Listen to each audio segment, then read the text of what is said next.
కేసీఆర్కు బీఆర్ఎస్ పార్టీకి చెక్ పెట్టేందుకు రేవంత్ రెడ్డి పావులు కదుపుతున్నాడా? కేసీఆర్కు చెక్ పెట్టే విషయంలో రేవంత్ రెడ్డికి కిషన్ రెడ్డి బంపర్ ఆఫర్ ఇచ్చారా అంటే అవుననే సమాధానం ఇస్తున్నారు కొంతమంది రాజకీయ విశ్లేషకులు. ఇక ఇదే అంశానికి సంబంధించి మనతో మాట్లాడేందుకు ప్రముఖ సీనియర్ జర్నలిస్ట్ దుర్గా కుమార్ గారు మనతో ఉన్నారు. ఆయనతో మాట్లాడదాం. సార్, కేసీఆర్కు బీఆర్ఎస్ పార్టీకి చెక్ పెట్టేందుకు రేవంత్ రెడ్డి పావులు కదుపుతున్నారని, అందులో భాగంగానే రేవంత్ రెడ్డికి కిషన్ రెడ్డి బంపర్ ఆఫర్ ఇచ్చారు. అదేంటంటే గతంలో రేవంత్ రెడ్డి కొన్ని విమర్శలు చేశారు కేసీఆర్ సర్కార్ మీద.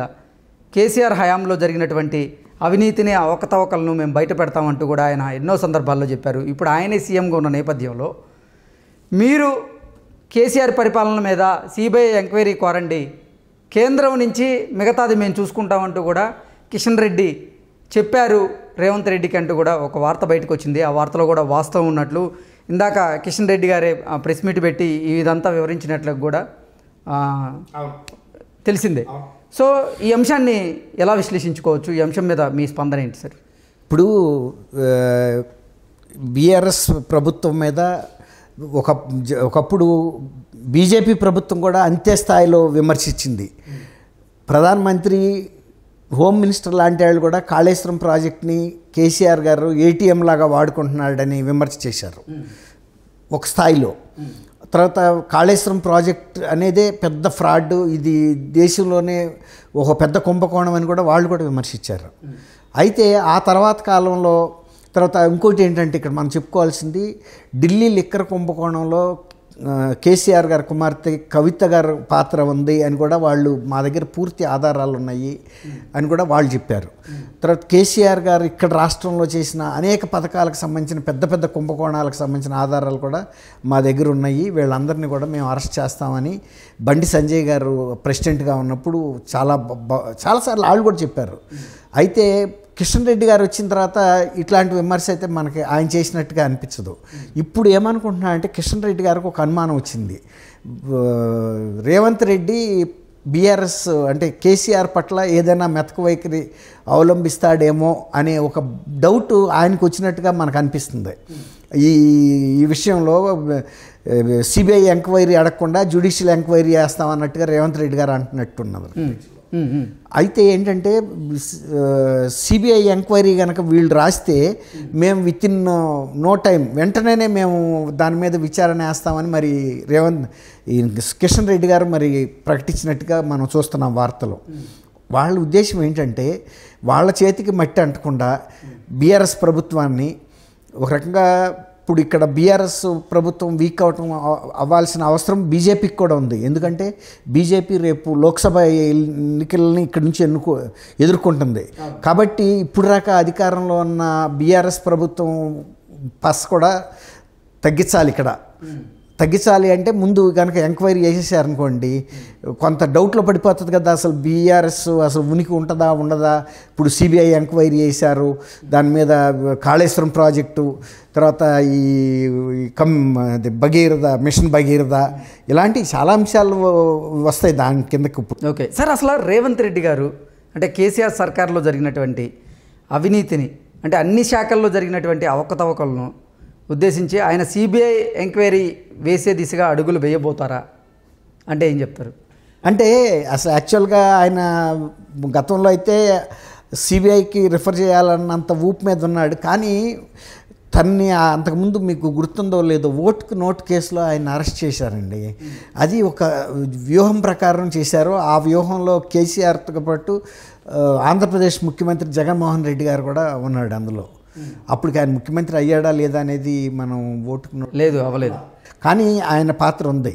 ఆయనకి సంబంధించిన మీడియా హౌస్ కూడా దానికి కావాల్సిన సాంకేతిక పరమైన ఏర్పాట్లు చేసింది ఆ ఎమ్మెల్సీ ఇంటి దగ్గర. వీళ్ళు డబ్బులు ఇవ్వటానికి వెళ్ళినప్పుడు ఇదంతా ట్రాప్ అన్నమాట. దాన్ని ఏదో అంటారు చూసారా, మన మీడియా వాళ్ళు చేస్తారు కదా, అది స్టింగ్ ఆపరేషన్ అంటారా? ఆపరేషన్ లాంటిదే. అయితే ఆ రోజు జైల్లోకి వెళ్ళి అదే టైంలో వాళ్ళ అమ్మాయి ఎంగేజ్మెంట్ ఇవన్నీ జరగటం, కొన్ని ఇంట్లో శుభకార్యాలు, దానికి కూడా ఆయన పెరోల్ మీద రావాల్సి రావటం ఆయన చాలా మనసు బాధ పెట్టింది. ఆ రోజు జైలు నుంచి బయటికి వచ్చిన తర్వాత నేను కూడా మీ మీద ఇదే విధమైన కక్ష తీర్చుకుంటాను అని ఆయన చెంచల్గూడ జైలు, చెంచల్గూడ కాదు, చర్లపల్లి జైలు బయటకు వచ్చి జీప్ మీద నిలబడి వేలాది మంది కార్యకర్తల సమక్షంలోనే ఆయన ఛాలెంజ్ చేశాడని అరెస్ట్ చేయటం అని కాదు. ఇప్పుడు ఈ మేడిగడ్డ ప్రాజెక్ట్ కూడా కుంగిపోవటం, సాంకేతిక నిపుణులు కూడా రావాల్సిన అవసరం ఉందని చెప్తున్నారు.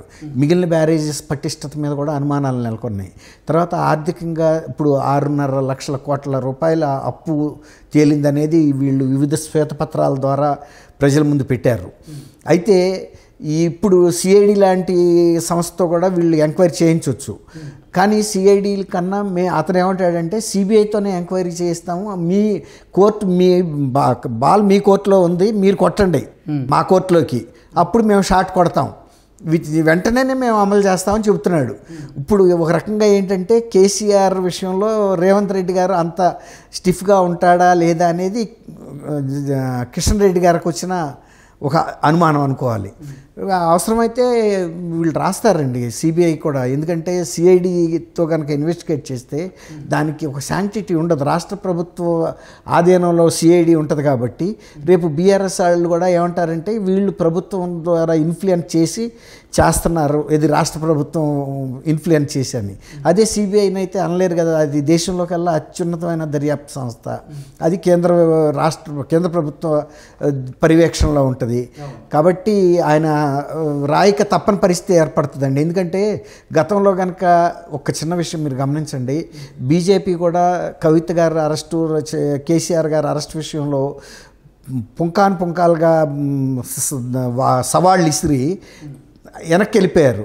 ఇప్పుడు కనుక రేవంత్ రెడ్డి గారు కనుక ఇంత సవాళ్ళు ఇసిరి ఇప్పుడు కనుక సిబిఐకి లెటర్ అయిపోతే కూడా తెలంగాణ ప్రజలకు కూడా అనుమానం వస్తుంది. ఇప్పుడు తెలంగాణ ప్రజలకు అనుమానం వచ్చే కదా మార్పు కోరుకున్నారు, లేకపోతే బీఆర్ఎస్ కేసీఆర్ గారిని ఎన్నుకునేవాళ్ళు కదా. కానీ కేసీఆర్ గారు ఎంతో కొంత పరిపాలన బాగాలేదు, మాకు తృప్తిగా లేదు, సరైన పరిపాలన జరగలేదు అనేదే కదా. ఇప్పుడు దాన్ని ఈయన సమర్థించినట్టు కనుక వాళ్ళకి ఆ భావన కలిగింది అనుకోండి, ఈసారి కాంగ్రెస్ మీద కూడా వాళ్ళు వ్యతిరేక భావంతో వస్తారు.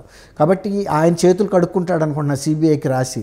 ఎటా కిషన్ రెడ్డి గారు చెప్తున్నాడు, కేసీఆర్ గారు కూడా ఇప్పుడు రేవంత్ రెడ్డికి పోయేదే ఉందండి, ఇందులో రాసి ఎంక్వైరీ చేయమంటాడు. ఒక రకంగా వీళ్ళ చేతులకు మట్టి కాకుండా పని జరుగుతుంది.